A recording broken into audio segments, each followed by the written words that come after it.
Here we go. Oh my God! There it is! Incredible! Oh my God! The lights.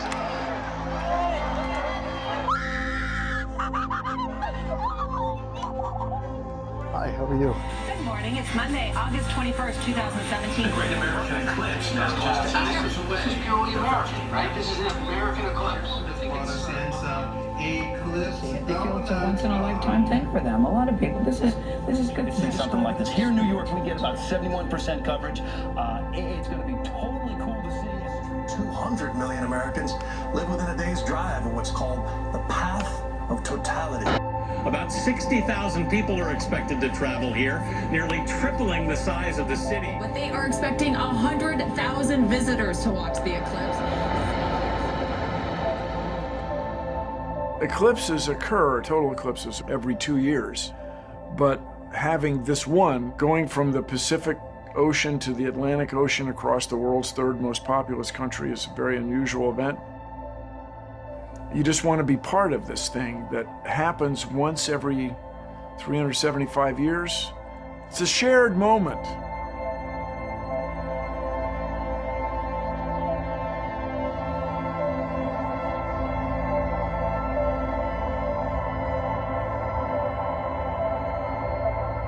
Yeah, spaced out here. The moon is starting to cover the sun. Totally vibes right now. Just vibe out with me right now.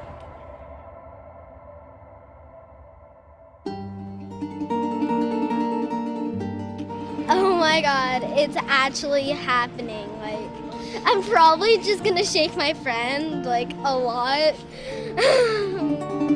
Boy, how many t-shirts do I have at home with stuff written on them? My first tattoo is the eclipse.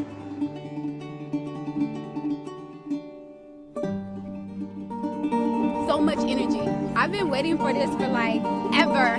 Yeah, just a normal work day. Yeah, I mean, I didn't really trip out, but I didn't think it was gonna be that much, you know. Wow, you just get dark out of nowhere. Like, what the heck is that? You know, you just gotta step back and you just gotta think to yourself, like, man, that is beautiful. It's just been cosmic, and that's what this is all about. It's the cosmic energy. Meditation, prayer. I just couldn't even sleep because of how excited I was about this. I honestly just think it's more of a God letting us know that He's there. The beauty principle, I think, testifies of God just as much as the actual scientific data. I mean, why did God have to make it so beautiful? He made it beautiful because He knew we would enjoy that beauty, and He's a God that enjoys beauty. We're observers here. This is nature's event. We are really witnessing like this incredible, majestic choreography of orbital mechanics. So I think it's a really important time to reflect on our place in the universe.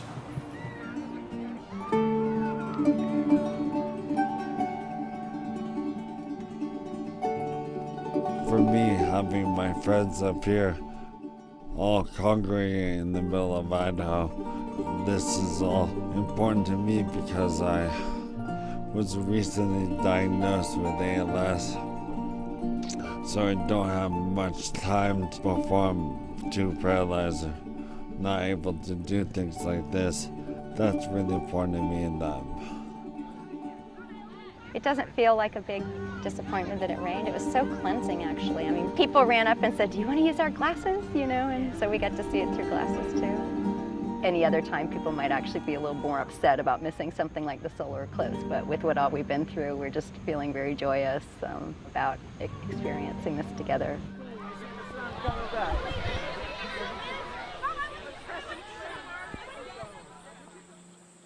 That's an impressive sight. Here it comes. Look at the street lights coming on. A little bit.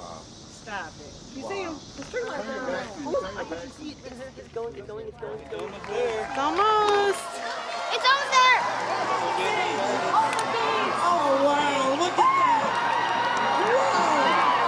Whoa, I never thought I'd see this! Oh, my goodness!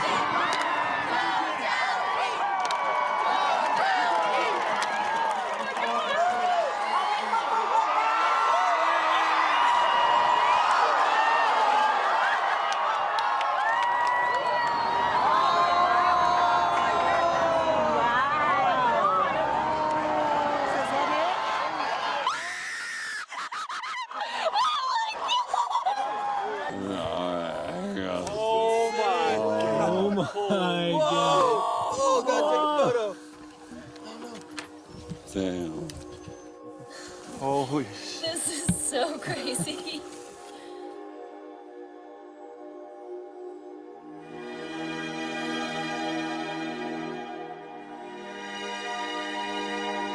Wow!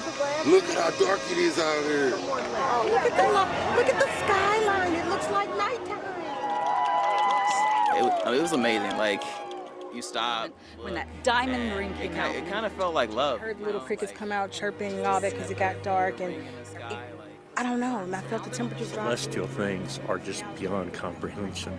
And when you see one and it's really there, and we're all here, no matter who you were, everybody's what your different. beliefs were, what your morals were. Joy and sort of let you see where we sit in the cosmos. You know, because we all are experiencing life the same way. So, what color, what political, anything. Everybody's like, I think it's something we all really need right now. It's just to feel connected in a way. There was such a camaraderie and friendliness, and we were literally touching and hugging each other. I bet the whole world was looking up. I bet the whole world was looking up.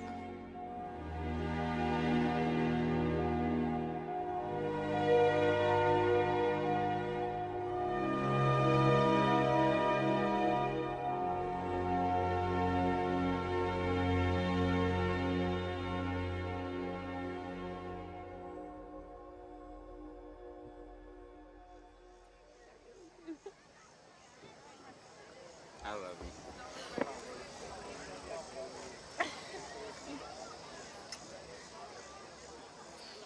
I feel that I'm going to go on YouTube, aren't I? I don't know about anybody else, but I get chills just watching that. So good evening and thank you for coming. My name is Seth McGowan with the Adirondack Sky Center and Observatory, and we're here to talk about tonight the coming 2024 eclipse. And before I even start, there's really two sectors of the community that we're wanting to talk to, and that is just everybody who lives here, number one, but also the business owners and shop owners and all of that. So if you're a shop owner or own a business in Tupper Lake, just raise your hand for a second. Just let me see who we're talking about. Okay, all right, great. That's fantastic.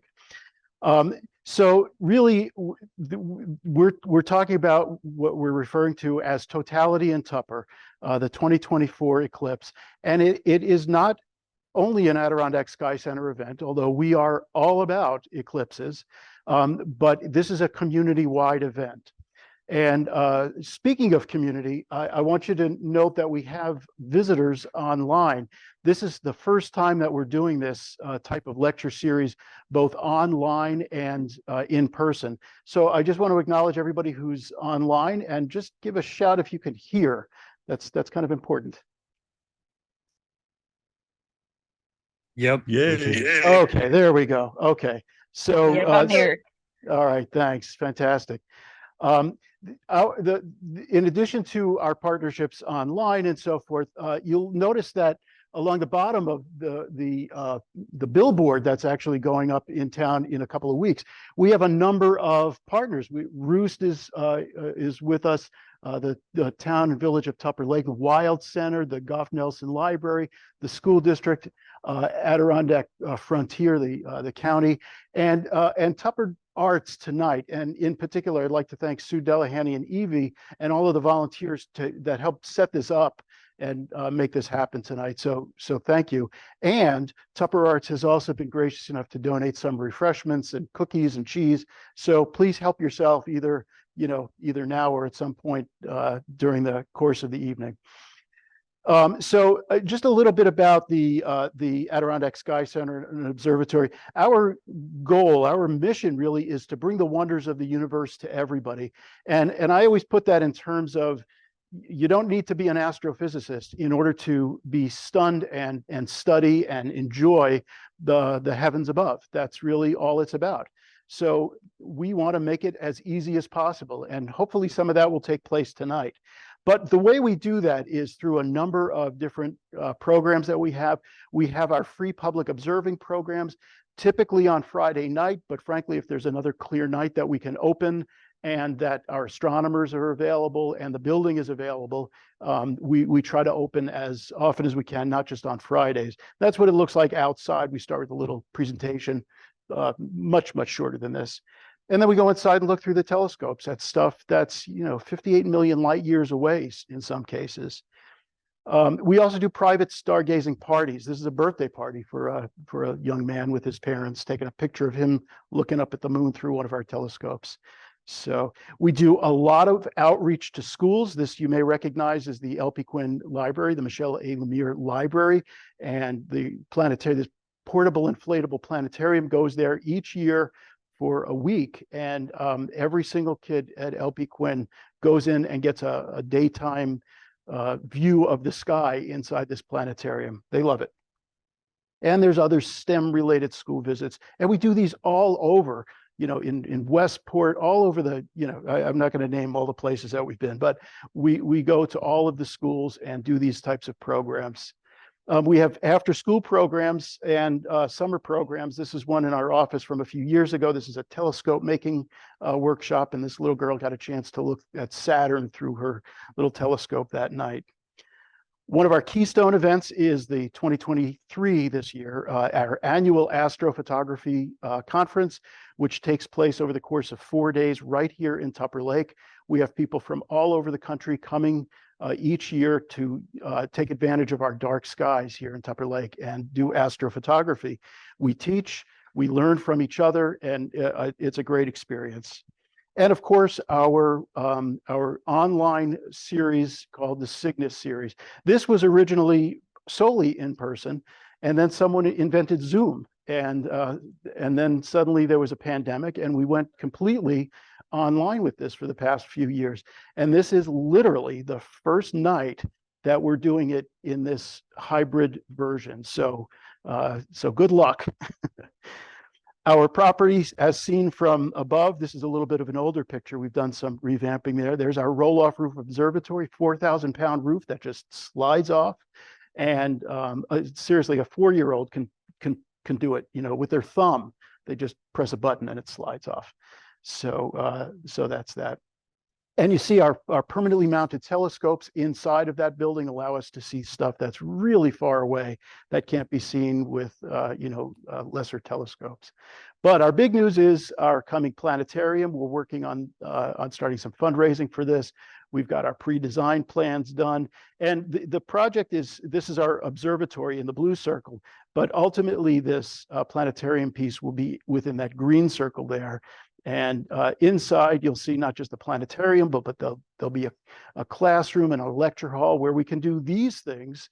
We can do our astrophotography conference. We can host other events, weddings and so forth. That's not an uncommon thing for somebody to get married inside of a planetarium under the stars.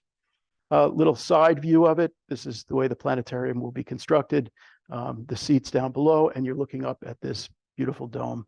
And it just sort of a concept drawing looks like this. This is what the inside looks like when there's light and you can see it. Once it goes dark, it's just like being outside at night, except air conditioned in the summer with no bugs. But we're here to talk about Totality in Tupper, a community-wide event due here on April 8th, 2024.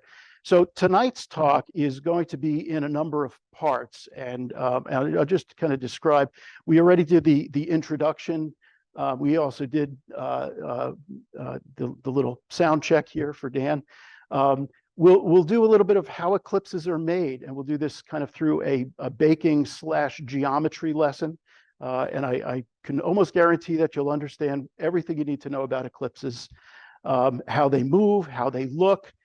What happened in 2017 is key for us, and what's coming in 2024, what planning has already taken place, and moving forward from there.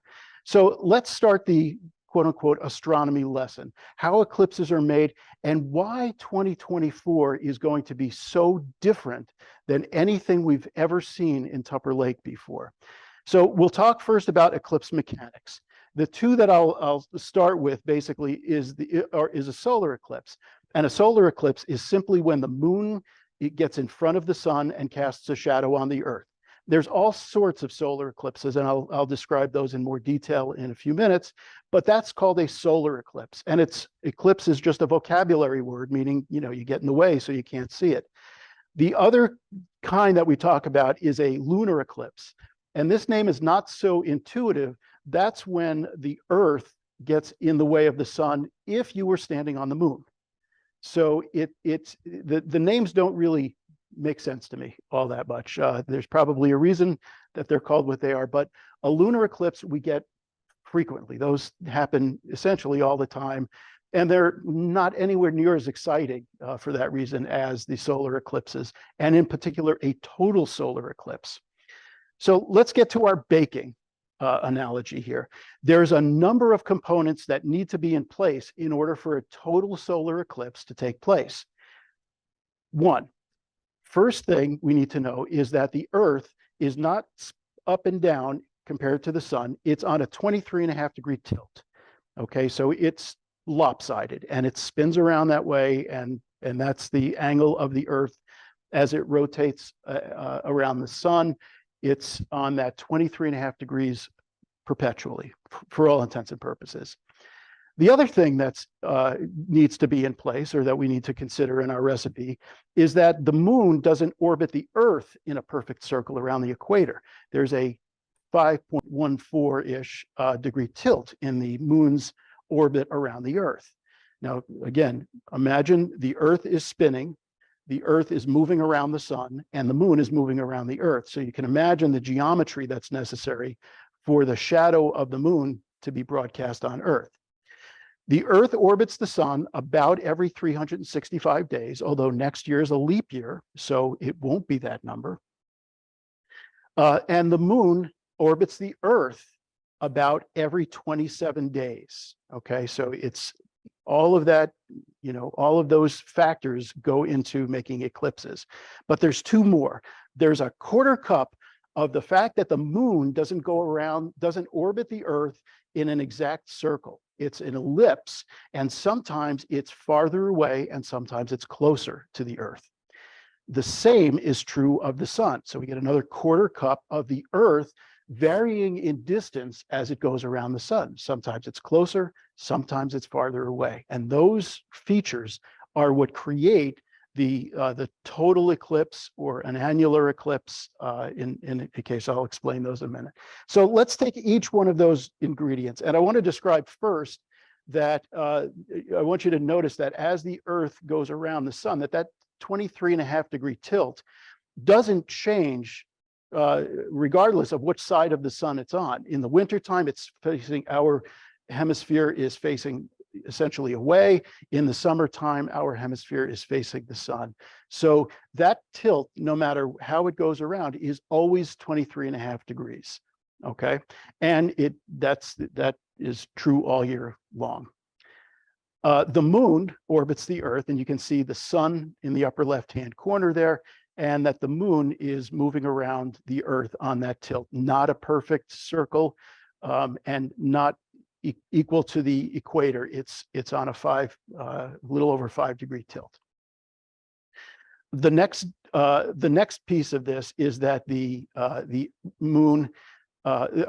Earth takes about 365 days to make one circle around the sun. And again, when it's on one side of the sun, it's winter, and when it's on the other side of the sun, it's summer, and then you've got fall and spring in the middle there. But one way or the other, it's about a 365-day tour around the sun, making one year. Okay. I wanted to show you the moon's orbit accelerated in about the 27 days, and you've got a couple of different views here. The top one, you'll see the Earth spinning, and you'll see it will take 27 days on accelerated time. But notice the moon around the Earth on the bottom there. And as we start this to move, you'll see the Earth is spinning and the moon is essentially moving in the same direction. On the right side, on the bottom, you can see the phase of the moon depending on where it is in its orbit around the Earth. Okay, does everybody see that? Also, by the way, not relevant necessarily, but the moon is actually not tilted correctly either. It's on a 1.5-degree tilt on its own axis. So lots of stuff going on. That's kind of what the magic is here. And there we go. It wasn't incredibly obvious, but on that lower right-hand side, the moon actually, expanded a little bit and shrunk a little bit depending on where it was in its orbit, because it's the view from the Earth. Okay. And again, now we get those two variables, one where the moon orbits the Earth about every 27 days, but sometimes it's closer and sometimes it's farther away. It's on average 238,000 miles from here. On average, but you can see sometimes that number is 251 or 252,000 miles when it's farther away, and sometimes it's a piddly 225,000 miles. It's practically next door.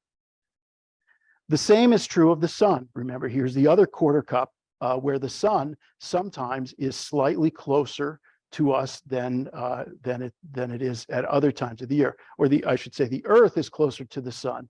Sometimes it's 91.4 million miles, sometimes it's 94.5 million miles. We say on average the sun is 93 million miles away from the Earth. So that's sort of an important factor there. Now, again, as you think about perspective, when things are closer to you, do they get smaller or larger? I'm going to move up to Dan. Do I seem bigger now? Huge. I seem huge. As I get further away, I seem, of course, tiny, right? By comparison, I wouldn't say the moon is tiny, but it's smaller, right? As things are closer, they appear to get bigger and smaller, even though their actual size doesn't change. And here is the difference with the moon when it's in its furthest point and when it's closest. And there's that super moon everybody always talks about, right? It's just slightly bigger. It's not massive, but it's big enough. Now imagine a scenario where it's big because it's closer, but the sun is a little bit further away, so it appears smaller. Now we're talking total solar eclipse, right? Because the moon is the same apparent size in the sky. The moon looks to be the same diameter as the sun in general. Okay, I'll come back to that in a minute. There are two times in the course of the year where that 5.5 degree or 5 degree tilt and the sun's orbit intersect. And those are called nodes. And those are times when eclipses happen. And those are the key times when eclipses happen. But let's do the math now. Those were all of the ingredients of solar eclipses. Now let's do the math. Now, one thing we should understand is that, and I'm going back to high school math here. Is anybody a high school math teacher or know anything about high school math? I was trying to emulate a proof. Remember proofs in geometry? Anybody remember those and how much of a struggle those were? Yeah. So we start with a given, right? The sun is about 400 times in reality, about 400 times wider in diameter than the moon is. But it's also 400 times farther away. And that's why I said earlier that the apparent size in the sky, if the moon and the sun were both there together and you didn't want to go blind, you could see them both, they would be about the same size in the sky. But we have factors here. So now the if, and there's if and thens, right? If the 23.5 degree tilt, the 5.14 degree tilt of the Earth, the moon's orbit around the Earth, if it's about 365 days in its orbit around the sun, and it's about 27 days of the moon's orbit, and we have occur a node, and we get the variable distance of the moon from the Earth being closer, and the variable distance from the sun farther away, we get a big moon, we get a little sun, then we get a total solar eclipse. Those are the conditions necessary for a total solar eclipse. And I want to emphasize, this is rare. This doesn't happen every day, and it certainly has effectively never happened in Tupper Lake, ever. I'm going to qualify that in a few minutes. Let's talk about the various eclipse types. A partial eclipse, we had one of these a couple of years ago, 2017. Remember, we were not in totality. We were in the penumbra of the eclipse. So the moon just moved across the sun, but didn't completely cover it. It was just a little bit off. So it moved across the surface, but never fully covered it. So we had a partial eclipse. And of course, many places have partial eclipses. And much of the country in 2024 is going to have partial eclipse also. An annular eclipse is the opposite, essentially, of a total solar eclipse. And that's when the sun is closer and appears slightly larger, and the moon is slightly further away and appears slightly smaller. And we get this, what we call the ring of fire around the sun. This is nowhere near as spectacular as a total solar eclipse, but you get this really intense looking ring that you can see in the sky with proper eye protection. You get this annular type of eclipse. And there's actually one of these coming through in October this year. So we'll talk more about that at a different time. It's this total solar eclipse. This is when the sun and the moon are the apparent right sizes for the moon to totally eclipse the disk of the sun. And then, of course, there's the lunar eclipse that nobody really wants to talk about tonight. So it's this one. This is the spectacular one. Now, let me show you a little bit about how eclipses look. But before I do that, I'm obligated by regulations of the Adirondack Sky Center and Observatory to never say sun and look in the same sentence without talking about eye protection.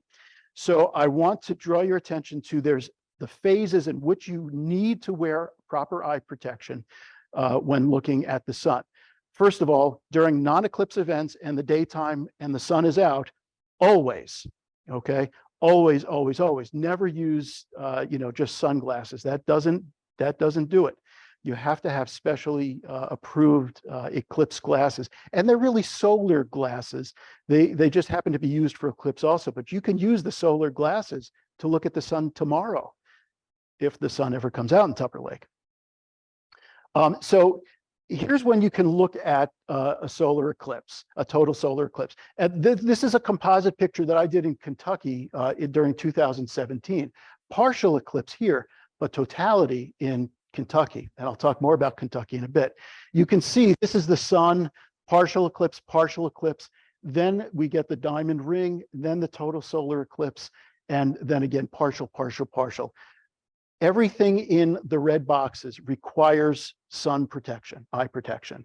Okay, so the only time that you can look directly at the sun during a total solar eclipse is when the moon is fully over the disk of the sun. Okay, and for the purposes of kids, generally I tell them, leave them on. Just don't take them off, just leave them on. So now, luckily, speaking of kids, the Adirondack Sky Center and Observatory is providing free eclipse glasses to every student in the North Country. I mean, when I say every student, I mean from Lake Champlain over to Lake Ontario. Every student in the North Country is getting free eclipse glasses that will look just like this. And they have the logo on it that says Totality In Tupper. That's our thing.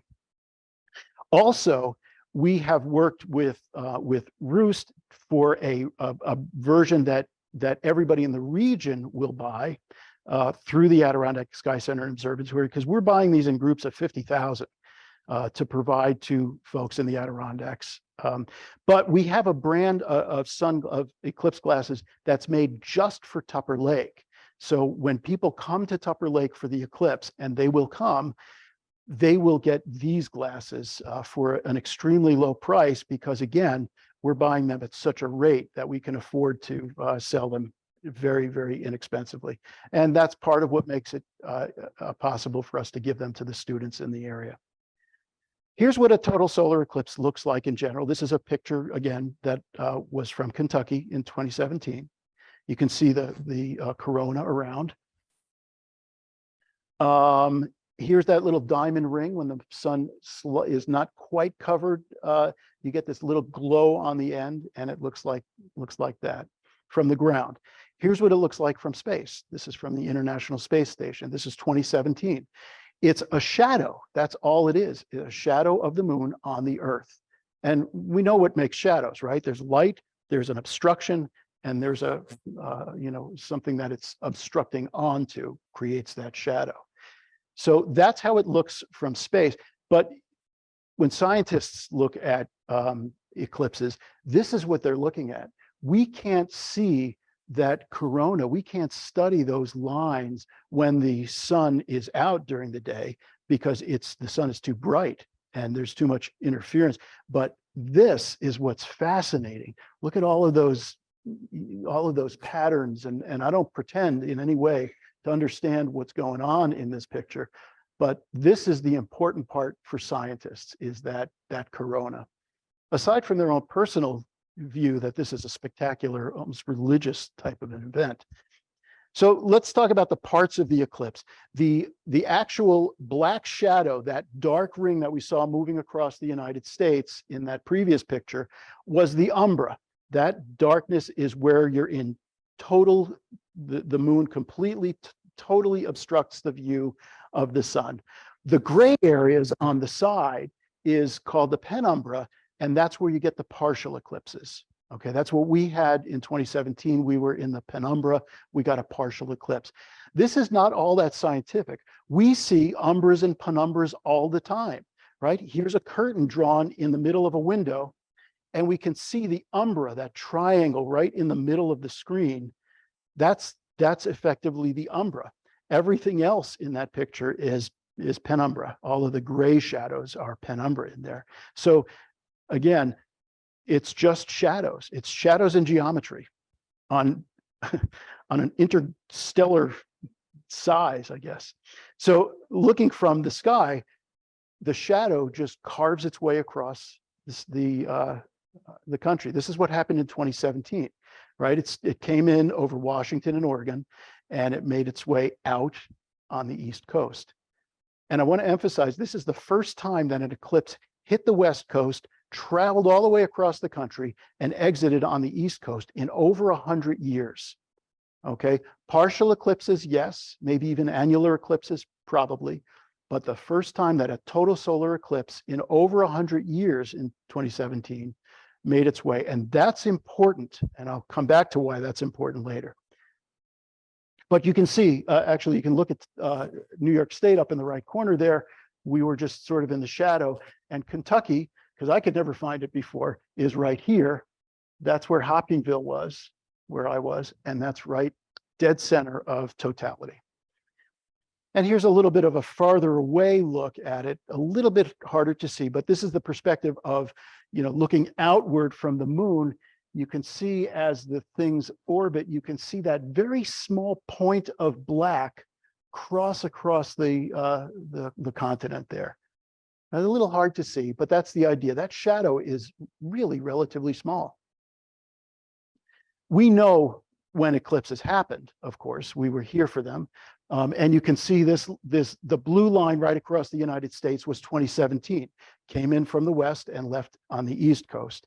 So this is the annular and total solar eclipses for essentially the past 20 years. We can also, because, science and math, we can also predict when eclipses will come for the next 40 years and beyond. And that beyond is really kind of cool. And you can see in the case of the 2024 that the eclipse crosses first through Mexico, up through Texas, and then out over New York State and Tupper Lake. Okay, just give me a second. I'm going to try to remove that. See if I can. There we go. Hang on.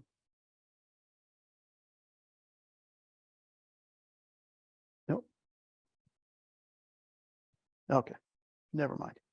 So when I said earlier that it was the first time that a total solar eclipse had crossed the country in over 100 years, that's important because nobody knew what was going to happen. It's not like, 200-300 years ago, or when right before they signed the Declaration of Independence, they said, wait, we got to write all of this down. What happened and who came to that eclipse? So we learned a lot from 2017. It was the first time in over 100 years. And Hopkinsville, Kentucky became the role model because they essentially saw it coming. They knew something big was going to come. Not every community in the path of totality from Washington State out through the Carolinas was advanced thinking enough to make that connection. They actually renamed the town of Hopkinsville to Eclipseville, USA. That's their name. That's what they called themselves. Their totality, when I was there for it, was 2 minutes and 41 seconds. And that seemed like a long time, 2 minutes and 41 seconds. And people flocked to go to the places where it was totality. And that was, Hopkinsville was one of the prime centers because, man, 2 minutes and 41 seconds, that's such a long time. So people came and they went. In Tupper Lake in 2024, our totality is 3 minutes and 33 seconds, almost a full minute longer than Hopkinsville in 2017. And in the spirit of full disclosure, there's the path of totality across the United States for 2024, it will be longer totalities than it was in 2017 for all of that geometry that we saw a little while ago. The spin of the Earth, the orbit of the moon, all of that stuff plays a portion in how long the totality lasts. But it was the first time since for over 100 years. And what happened was people came. So this is these are actual pictures this is a picture that I took on the highway going in. I was in Lexington at the time and drove with my wife, my very patient wife, Sue, 3 hours to get to Hopkinsville from Lexington, 3-hour trip, the Bluegrass Parkway. It was a beautiful view, just as you would imagine. And we had a great day. And this is what it looked like in Eclipseville.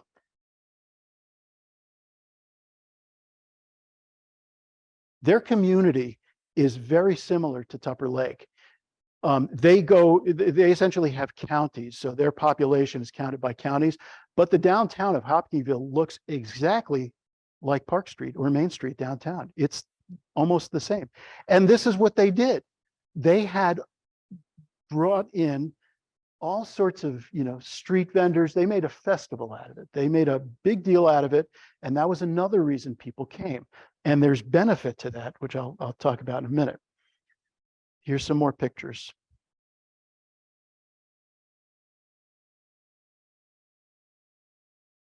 Right. And so it was, it was fun.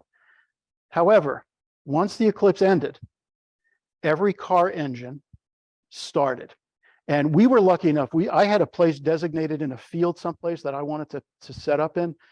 I gave up right away and parked in a Walmart parking lot.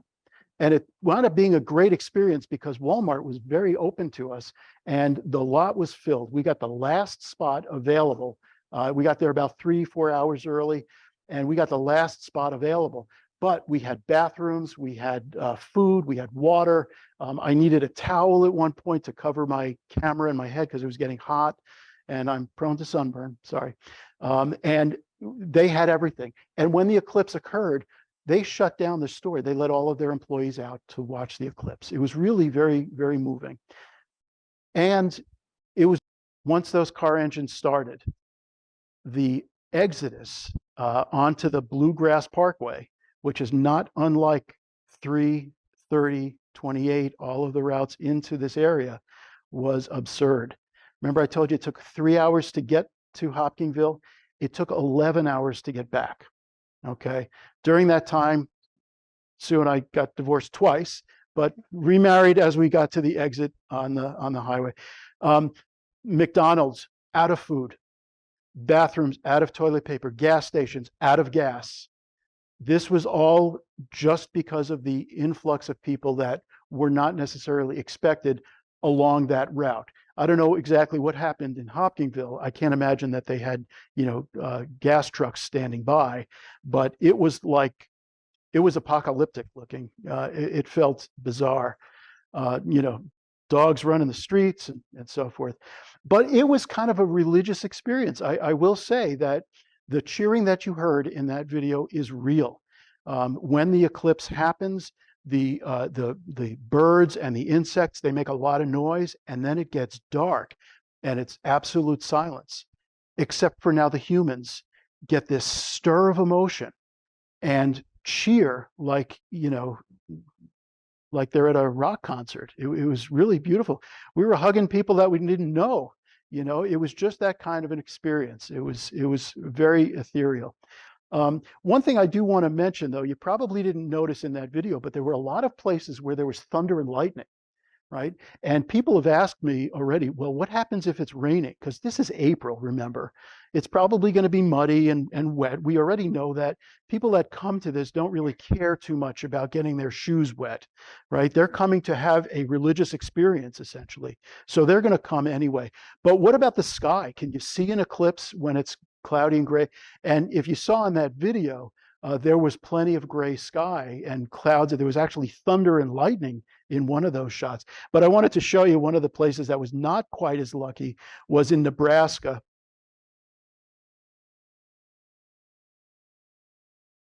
And I don't have sound. All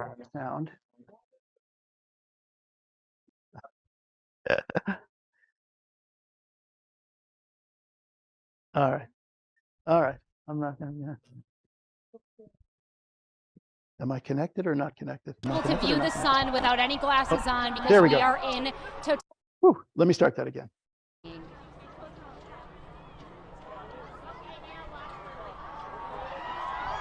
Completely over. That scream is because we are seeing it right now. Oh, whoa, that is remarkable.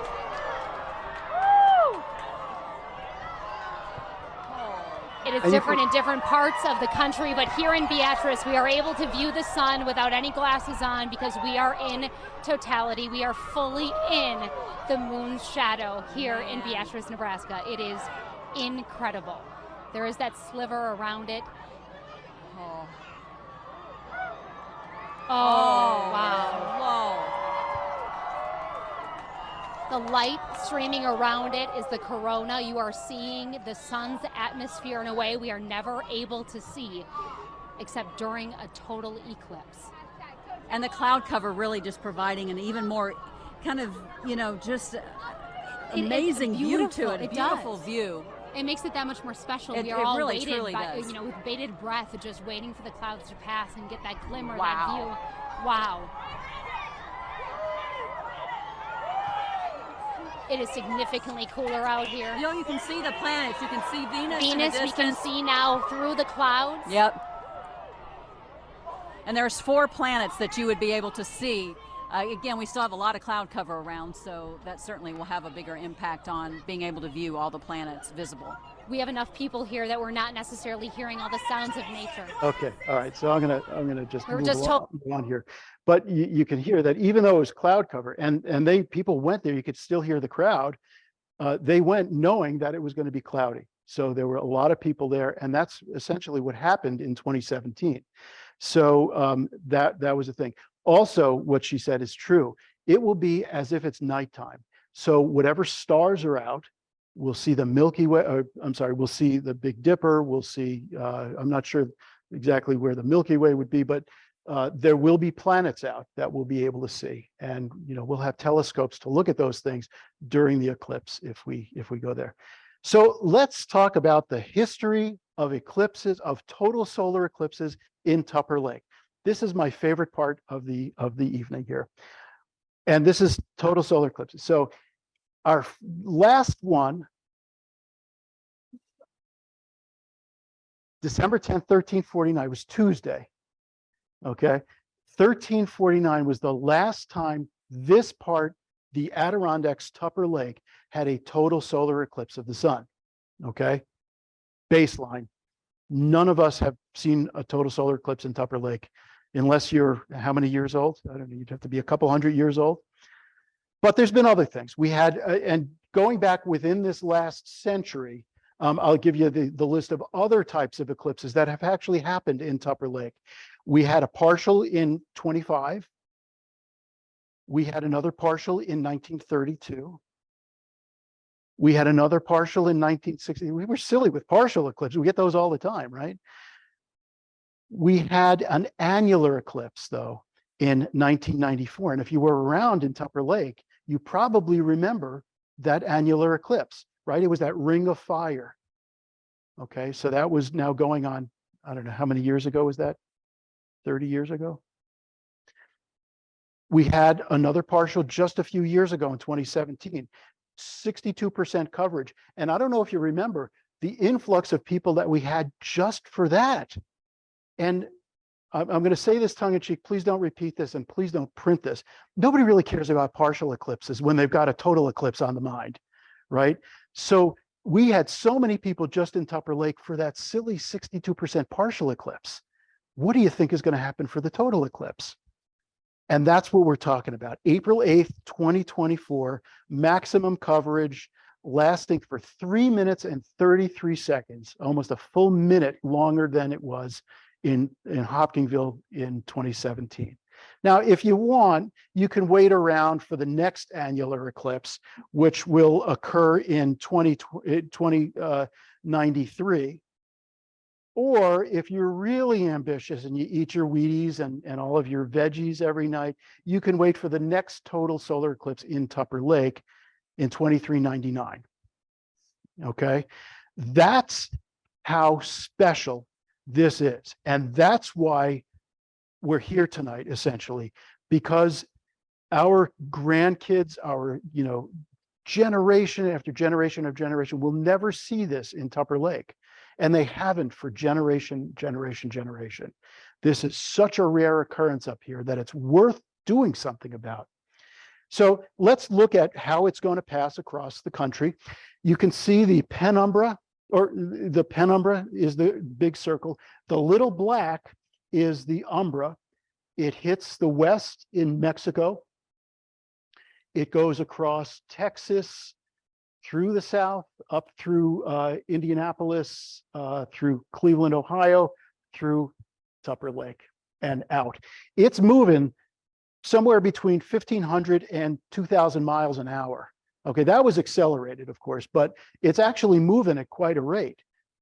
And our umbra is going to be about 110 miles wide. So basically from one end of the Adirondacks to the other, it'll form a perfect shadow across the Adirondacks. But the thing is, you have to be in the middle in order for it to pay off. And here's what it looks like across the country, path of total solar eclipse. And there we are, Tupper Lake, 3 minutes, 33 seconds, smack dab bullseye right in the middle of that path. And the middle of the path is where you get maximum totality. If you're along the edges of that little round shadow, you may only get a minute of totality. So people, if they're going to come into the Adirondacks, they're going to drive from New York or Boston or wherever to come to the area, they're not going to settle for the minute and 5 seconds. They're going to say, let's drive the extra few minutes and get to Tupper Lake, where we're in for 3 minutes and 33 seconds. We've driven 100 miles already. Let's drive those extra 30 miles and get fully into totality. Here's a little zoomed in version. And you can see again that the shadow is really more of an oval. And Tupper Lake is right in the center of that oval as it goes through. Okay. The timing of the eclipse, the maximum eclipse when the moon is directly in the middle is at 3:26 and 11 seconds p.m., lasting for 33 seconds. And here's the timing. The first time, the point of first contact when the moon hits the edge of the sun will happen at 2:12 in the afternoon in 18 seconds here in Tupper Lake. And believe it or not, depending on where you are in Tupper Lake, that could be a fraction of a second different, or even an entire second different. If you're on the north end or the south end of the community, it could be 2:12 and 19 seconds. Again, it's moving about 1,200 miles an hour, so you got to be thinking fast. The point that the moon completely covers the surface of the sun for the first time will happen at 3:24 and 25 seconds in the afternoon. And it will get to the middle of the sun, perfect bullseye, at 3:26 and 11 seconds. The point where the moon moves off the surface of the sun for the first time happens at 3:27 and 57 seconds. And the point of last contact is 4 o'clock, 4:36 and 16 seconds. So you can see there's a 2-hour period of time where there's some kind of an eclipse event happening. There's some point in which the moon is covering part of the sun. Most of it will be partial eclipse, but that 3 minutes and 33 seconds right the middle, that is the diamond ring or the golden ring that we're looking for. Okay. Let me go back to Kentucky in 2017. The lesson that not just they learned, but every community across the path of totality is brace for impact. Remember, they didn't necessarily see it coming because it hadn't happened in over 100 years. Their community was far enough in advance, planning and so forth, to know that they should be doing something, and they did. Since then, there has been study after study after study about what the community impact is in eclipse planning, because again, we didn't have anything like this in the 1800s. There may have been a total solar eclipse, but we didn't have the kind of documentation. We didn't have the studies. We didn't have NASA. We didn't have anybody that would consolidate all of the data of what happened in communities across the path of totality until 2017. And that's what happened. And this is one of our guidebooks for planning in Tupper Lake for 2024. The Transportation Safety Administration released data also about migration to that center line of totality. And they've released all sorts of data. Here's just one random chart I pulled out of there just to sort of emphasize that traffic is an issue, right? The blue is the average volume of traffic on a given day. And the red is what happened when the eclipse ended. Remember, I said every engine starts and people start leaving. So here are some of the lessons that were learned. Hopkinsville, Kentucky, the county population is about 30,000 people, but the community within that county of Hopkinsville, Kentucky is really, really just like Tupper Lake. It's not a lot different. It is a little bit bigger, but generally speaking, they've got a main street, they've got some offshoots, they've got a Walmart parking lot that I used, but essentially the town looks the same as Tupper Lake does. The mayor of Hopkinsville, Carter Hendricks, said that they didn't really know what was going to happen, but they wanted to have their moment in the sun. And that was sort of a play on words. But he took that opportunity to rename the community Eclipseville, USA. And that was sort of forward thinking, I think, on his part. The city of Hopkinsville and that area estimates 116,000 people came to Hopkinsville for that eclipse. And that's not uncommon. That's basically what other communities saw also. But again, Hopkinsville it became a role model of what happens. Almost as important is the economic impact. They estimated a $30 million boost to their economy from that weekend. Not after, from that weekend. $30 million in revenue from that weekend. That's astounding. Can you imagine what Tupper Lake could do with an extra $30 million? So let's think ahead a little bit about Tupper Lake specifically, and let's think about our capacity. How do we plan for big events like this? Well, I can tell you, we've never had to. We've never had to plan for anything like this. If the estimates are right, and we have no reason to think that they're not, the Transportation Safety Board says we should expect the same results in communities along totality that we had in 2017. So how do we plan? I don't know. We've never done it before. But there are 3 T's that that study talks about: transportation, toilets, and trash. Those are the 3 things that if you don't do, there's going to be problems, right? So we have a group, and I'll talk more about that in a minute, but our idea is that we should create a community-wide event that focuses on this idea of come early. Don't come on April 8th, come on April 5th and stay for a couple of days, and we'll have activities planned out, and then stay until the 10th, and we'll have some more activities planned out. Come early, stay late. So the question, do we have motels? We don't have the motels in Tupper Lake for that. Are the restaurants even open? That's spring break, right? My advice, of course, and again, it's, take it from, the source. I wouldn't leave Tupper Lake. If this once in a millennial event is happening, I'd stay. So people are planning normally, that's their spring break. They may think that they should leave. However, this is a big deal. So anyway, are the motels available? Are restaurants open? I think they should be. I don't know if they are or not. We'll figure that out. The other piece is to create this community event that's engaging, fun, and creates a positive environment for people that will make them want to come back to Tupper Lake in the future. Let's not just receive that $30 million that weekend. I'm not saying by any stretch that we're going to have a $30 million boost to our economy that weekend. So please don't take me wrong on that. But if we do this right, we will have some major boost that weekend. But then let's make it so that it perpetuates itself, so that people will want to come back to Tupper Lake more and more and more. And that economic increase and opportunity will be felt long into the future. Again, creating that long-term positive experience for people that will make them want to come back in the future, so that we benefit from it long into the future, just like Hopkinsville did.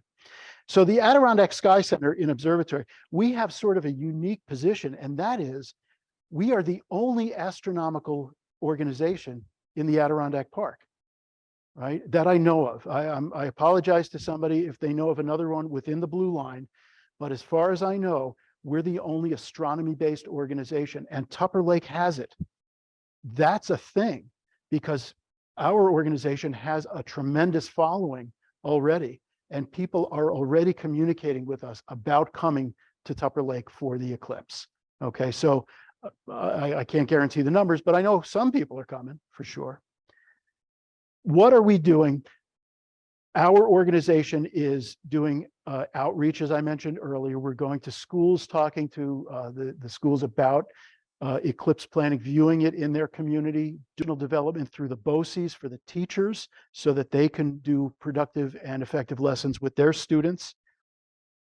We're helping other communities plan. A couple of weeks ago, I was invited by the Chamber of Commerce in Saranac Lake to do a community presentation there on the eclipse. So, and I'm doing a lot of that sort of thing. We're doing these talks and presentations throughout the region just for fun. And we have actually good news. I've just been appointed as an Eclipse ambassador through the Astronomical Society of the Pacific. And this Eclipse ambassador program is a NASA supported program. And the deal is that there has to be an amateur astronomer paired with an undergraduate student. And I was lucky enough to find Bryson Mariano, and Bryson's with us tonight. Bryson, stand right up. He's my partner. Also just appointed the Eclipse ambassadors. So we are going to be, we did a training, what was it? Was it 2 nights ago already? All right. We have a number of trainings that we're doing and events that we're attending online, and we'll be planning some activities. We're receiving resources from NASA and for the Astronomical Society of the Pacific. So it's a great thing, and it will benefit us here and throughout the region. So I'm really proud of that, and I'm just tickled to have Bryson, graduate of Saranac Lake Central School. Okay, so on a larger scale, though, we have a few different levels of planning going on. We have the universal level, right? The sun, the moon, we have no control over that, right? We have no control of the number of people that are coming to Tupper Lake for the April 8th. We don't know what that's going to be. But whether or not we plan anything, they're coming, as we learned from 2017. So the USA, we're going to say, is handled by NASA. The state has I Love New York. Our region has Roost, is actually very active in our region, helping communities plan, and they've created a task force to help communities plan for the 2024 eclipse. Now, I sit on that community also, so I'm really happy. And I think, did I see Michelle here? There's Michelle. She's okay. Katie and Michelle are here. Katie sits on our local group, and Michelle heads the other group, and I sit on that group. So there's a symbiotic relationship there between Roost and us that as the, experts in astronomy that can help communities plan. But it's this level that is our local group. And that's the one. Katie is on that group with us. We have representative we took the initiative to kind of create this group, but we're not in charge of the group necessarily. But on that table, we have Courtney from the library. I think I saw Courtney is here. The Wild Center is here. And did I see Leanne? Are you here? Yep, Leanne from the Wild Center is here. Tupper Arts, Evie, I'm hoping we'll. Okay, all right. Sue Delahanty has been on our planning committee. Now I'm assuming it'll be Evie. The town, the village, the school is with us, and I got a little in with the school, so I can hopefully make some stuff happen. Of course, Katie is representing Roost, but then the Adirondack Sky Center is also not only leading the group, but those are the groups that are planning activities for the April 8th weekend, for that come early, stay late. So even though we're kind of chairing, in a sense, that group, each one of these organizations is responsible for their own activities going on during that weekend. And we sit at the table to coordinate, to make sure that there's not duplication, to put a master schedule together of things that are going on, and to make sure that that things are coordinated properly, because this is a big event coming up. So let me give you a little bit of a dose of just the Adirondack Sky Center and Observatory types of things that we have planned. We know we're going to do stuff on Saturday. We just don't know exactly what it is yet. So that's a little bit of a TBD, but that's coming down the road. And these are tentative events coming down the road. And these are tentative events scheduled. On Sunday of events, okay, sorry about that. Starting from 10 o'clock in the morning, doing some solar imaging at the observatory. I should mention that our activities as the Sky Center are taking place in the municipal park. This property of the observatory itself will be closed. It'll be for reservation only for astronomers, for astrophotographers, any science college that wants to come up and use our facilities. Mark Staves, in the back of the room there, one of our founding members, is going to be doing a study for NASA on studying the ionosphere during the eclipse. They want data back. Do I have that right, Mark? Okay.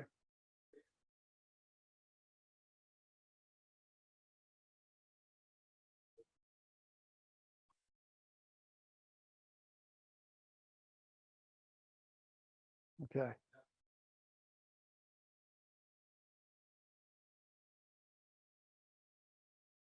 Excellent, excellent. So that's one of the other things that'll be going on at the roll-off roof observatory specifically. The rest of our activities will take place in the municipal park. And these are some of them. And again, these are generally, the activities that we have planned. The times may change. Some of the activities may change. We're hoping to have music in the park at some point. We're hoping to have fireworks in the park on that Sunday night at some point, perhaps. That is not, those two white items are not written in stone yet. Again, this is only the Adirondack Sky Center and Observatory schedule of events for that weekend. The library will have a schedule. The Wild Center certainly will have a schedule. Everybody will have their own schedule. There will be a master calendar that will be on the web. Roost will be involved with making sure that people coming to the area know what's happening, when it's going to happen. We have engaged with Good Guys Productions, and they're going to provide an 18-foot screen in the park leading up to the eclipse itself on Monday. NASA is doing a live stream from Caryville, Texas, Indianapolis, Indiana, Cleveland, Ohio. They're going to be broadcasting the event from those locations, and we'll be streaming them in the park on that big screen, in addition to some other things that'll go on there. They'll also have a radio station that will be able to communicate to people, tune to station, whatever it is, and we'll be able to announce when events are happening. If there's a change in parking locations or anything, we'll be able to broadcast that over the radio, in addition to our website, social media, and so forth. The thing is about that, Caryville, Indianapolis, Cleveland, that's 3. And that only takes us to, so far. I've contacted NASA and I've requested that Tupper Lake be a fourth site to broadcast live from, to live stream from Tupper Lake. Again, they don't have anything in New York State. Don't you think NASA should have something in New York State, right? We pay our taxes, right? Anyway, I'm not saying that that's going to happen. I know that they're going to support us in some way. They're actively looking to provide us with material support, even people, but they have not committed to being a fourth site yet. So let's keep our fingers crossed. Again, music in the park, maybe fireworks, not sure about that stuff yet. Only the Adirondack Sky Center Observatory calendar of events right now. But all of our component people in those groups will have activities. Hoping to get the school to provide shuttle buses for parking to bring people to various locations and so forth. Not confirmed that yet, so don't mention that to anybody. Tuesday, we will probably have some events going on also, not really hashed that out yet. There's non-astronomy things that have to be taken care of also. Marketing, pole banners, street banners, billboards. The Adirondack Sky Center bought a couple of pole banners already. We bought a billboard for coming into town that will say Totality in Tupper, community-wide event and so forth. So all of that sort of needs to take place. Roost is, they're a monster with that kind of stuff. So they're already out there, banging on the doors of media, getting that stuff out. The toilets, the porta potties, that's not something that an observatory really does. We have planets that reference that kind of thing, but not, really. We got a restroom, right? But since we'll be at the park, the village has said that they would open up the bathrooms down there. But anyway, that's not going to cover it, right? I mean, if we have, if you imagine, I think the number, and I may have this wrong, 80 million people live within a day's drive of Tupper Lake. If 1% of those people decide that they're going to come, and then a fraction of those people still actually come, we'll be overwhelmed with people, right? I mean, even if I were to estimate and say, let's say 5,000 people come. Have we ever had 5,000 additional people in Tupper Lake before? No, right? So this is going to be a thing. We need to prepare the infrastructure for that. Trash collection. People generally that go to these things, I will say, are respectful, but there's trash. Traffic and parking, that's a thing.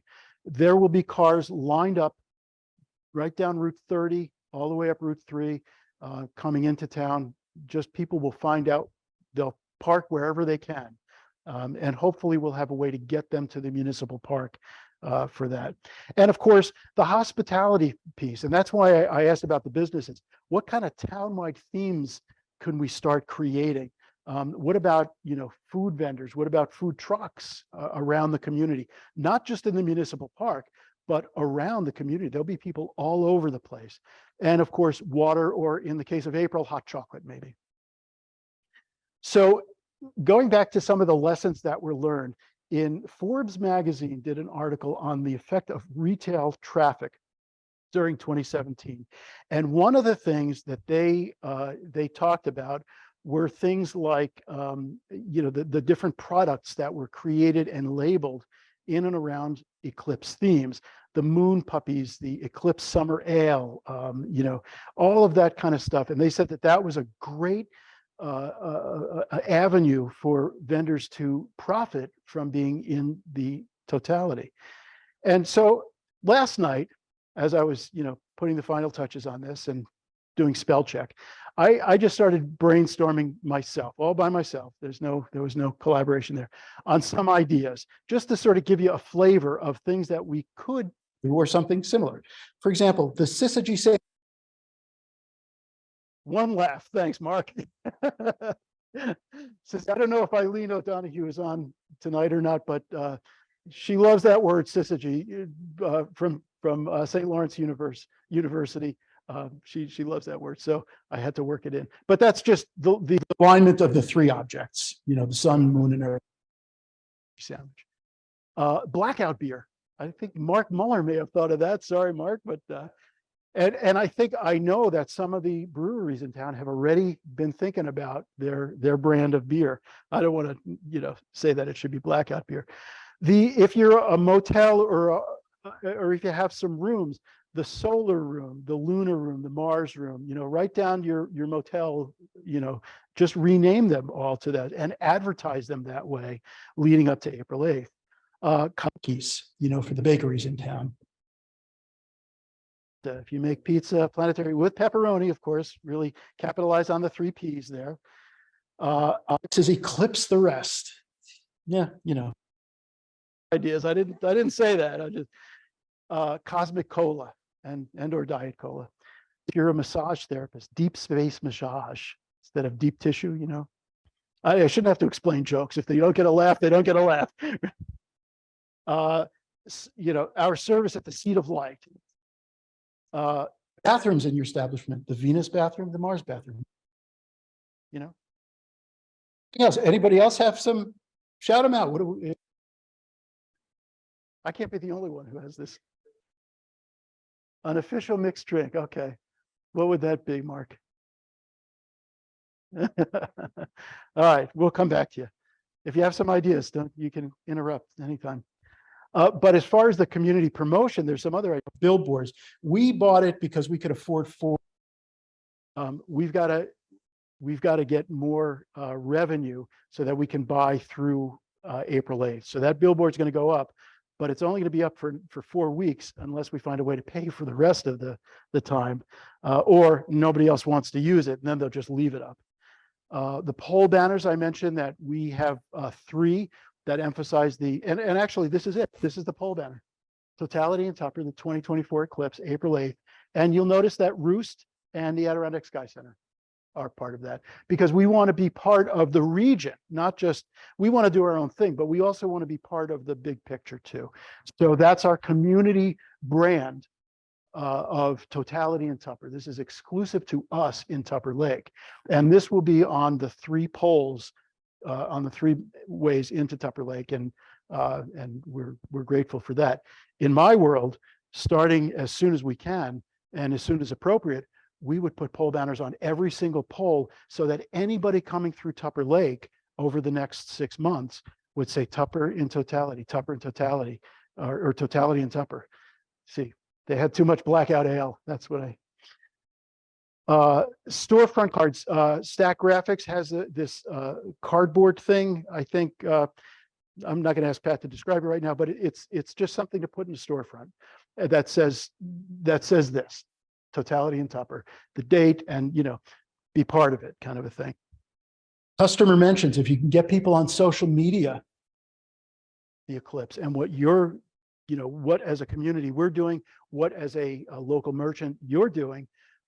That feeds into this energy that we're creating around bringing people to Tupper Lake for the greater good. Social media, that's the thing. And I don't know how it works, but man, it's getting the word out there.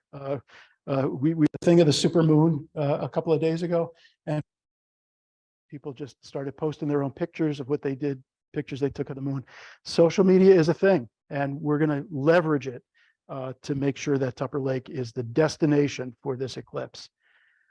Sponsorships, if there's a business that wants contribute to the cost of that jumbotron, that 18-foot screen, that's quite a cost, and your ad could go on that, just like a commercial ad every however many minutes would be there.